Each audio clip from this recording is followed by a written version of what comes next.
स्वाभाविक रूप से ये जो महामारी कोविड-19 की आई है, उसने एक नया वातावरण और एक नया सामाजिक, सांस्कृतिक और चिंतनात्मक समीकरण बना दिया है। जो हमारा यूथ है, जिसके जीवन की बहुत लंबी संभावनाएं अभी हैं, ऐसी परिस्थितियों में कभी कभी हताश हो जाता है, निराश हो जाता है, मरणधर्मिता का शिकार होता है, दुश्चिंताओं का शिकार होता है, अनिश्चितताओं के समुद्र में गोते लगाने लगता है भाव स्तर पर। बड़ा स्वाभाविक है, लेकिन इतिहास साक्षी है कि जब भी ऐसी चुनौतियां आई हैं, मानव की जिजीविषा ने एक नई संभावनाओं का पुष्प उसके गर्भ से पल्लवित किया। अब इसका मैं जो देख पा रहा हूँ, कोविड-19 का प्रभाव, यह जो हमारी नगरीय सभ्यता की ओर गांव से पलायन का दौर था, जो माइग्रेशन का दौर था, ये युवक अब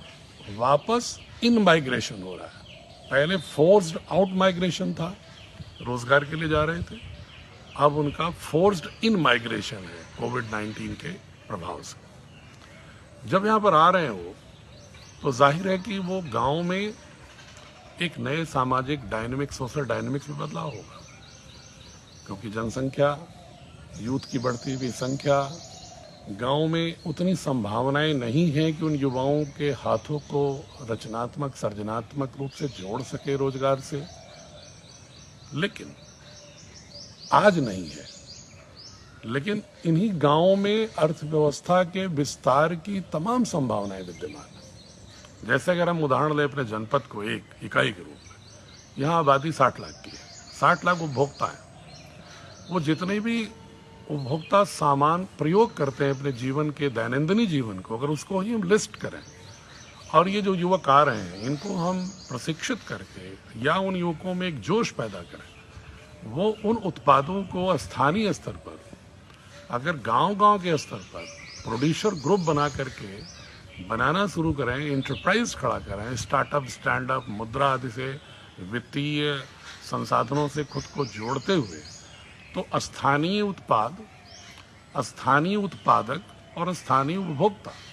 इस पर केंद्रित एक नई ग्राम आर्थिक क्रांति की शुरुआत हो सकती है, जिसकी कल्पना गांधी भी ग्राम स्वराज में करते थे। आज की तारीख में भारत सरकार भी इस पर जोर देती है, और जो भी अर्थशास्त्री, जो भी आम आदमी के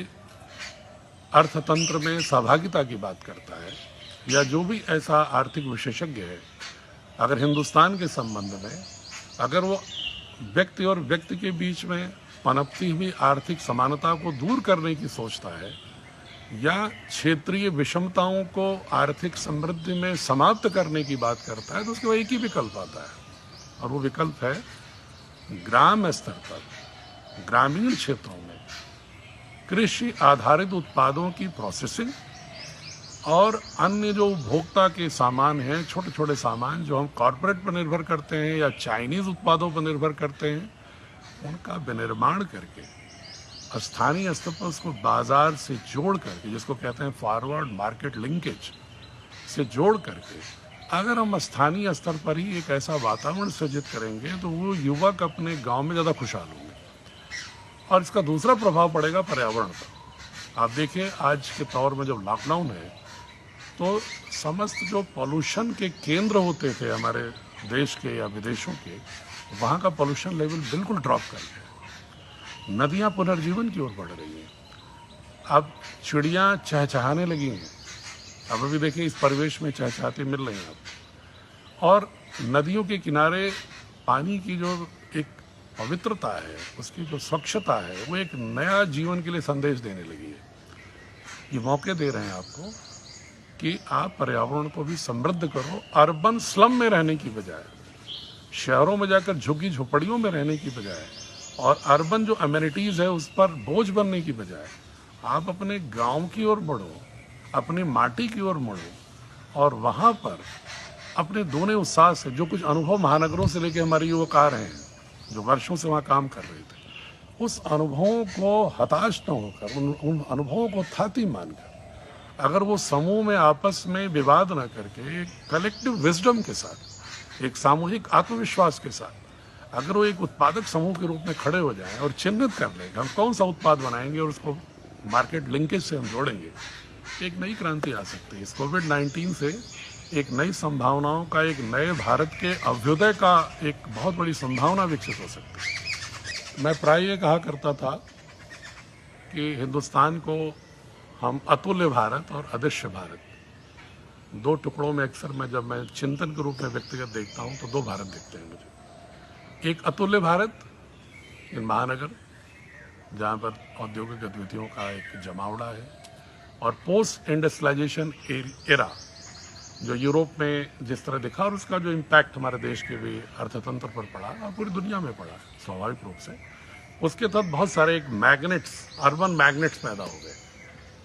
जिनके आधार पर हम अतुल्य भारत की बात करने लगे। लेकिन वहीं पर देश के तमाम ऐसे हिस्से, आदिवासी इलाकों में, ग्रामीण क्षेत्रों में एक आर्थिक पिछड़ापन का भी दौर आया और वो लड़के बार बार युवा अपने रोजगार के लिए, अपने जीवन की संभावनाओं के लिए, अपने परिवार की समृद्धि के लिए पलायन करके उन अतुल्य भारत के उन मैग्नेट्स की ओर आकर्षित हो गए। ये पोस्ट कोविड-19 एक मौका दे रहा है कि आइए उस अदृश्य भारत के उस हिस्से में जो इस भारत के ऐतिहासिक यात्रा का सबसे महत्वपूर्ण साक्षी रहा है, वहाँ पर प्राकृतिक संसाधन मौजूद हैं, वहाँ पर भौगोलिक संपदाएं मौजूद हैं और हम एक नए सिरे से नए भारत का निर्माण करते हुए क्यों ना अतुल्य भारत और अदृश्य भारत दोनों को जोड़ते हुए एक समर्थ भारत की ओर आगे बढ़े।